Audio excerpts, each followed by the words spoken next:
अब जब हम इतिहास में झांक ही रहे हैं वर्तमान की आंखों से, तो आपको औरंगजेब मामले का भी अपडेट दे देते हैं। एक और जंग औरंगजेब की कब्र को लेकर भी इन दिनों छिड़ी हुई है। पिछले हफ्ते इस मुद्दे पर नागपुर में हिंसा हुई थी। अब उस हिंसा के मास्टरमाइंड माने जा रहे फहीम खान के मकान पर बुलडोजर चल गया है। 24 घंटे का नोटिस देने के बाद आज सुबह फहीम के मकान का एक बड़ा हिस्सा ढहा दिया गया।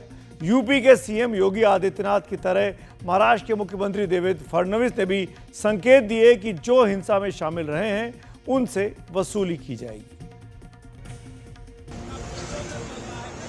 सोमवार सुबह नागपुर के संजय बाग कॉलोनी में यह मकान 2.5 घंटे में धराशायी हो गया।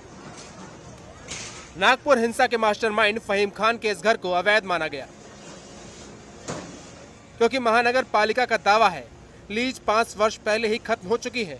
आरोप है कि इस मकान का 86 वर्ग मीटर एरिया अनधिकृत रूप से बना हुआ है। वर्ष 2020 में इसकी लीज भी खत्म हो चुकी है, जिसे रिन्यू नहीं कराया गया और बिना इजाजत लिए मकान का निर्माण कराया गया। 21 मार्च को प्रशासन ने नोटिस दिया था कि 24 घंटे में खुद से अतिक्रमण हटा लें, जिसके बाद सोमवार सुबह कार्रवाई की गई। उधर महाल इलाके में नागपुर हिंसा के एक और आरोपी अब्दुल हफीज के घर के कुछ हिस्से पर महानगर पालिका का हथौड़ा चला, लेकिन दोनों आरोपियों की याचिका के बाद बॉम्बे हाईकोर्ट की नागपुर बेंच ने कार्रवाई पर रोक लगा दी। महानगर पालिका और राज्य सरकार को 15 अगस्त तक जवाब फाइल करने को कहा गया है।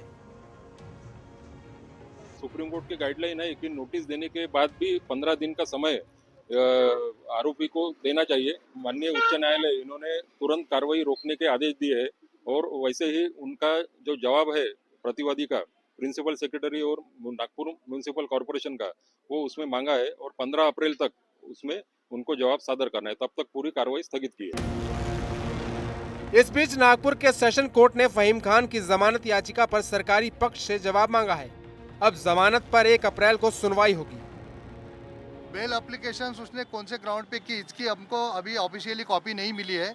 उनकी एप्लीकेशंस की कोर्ट ने आज उनके बेल एप्लीकेशन पे इशू नोटिस किया है। हमारे को जिस दिन नोटिस आएगा ऑफिशियली, उसके ऊपर उसके बाद हम कह पाएंगे कि उसने कौन से ग्राउंड पे बेल क्लेम किया है।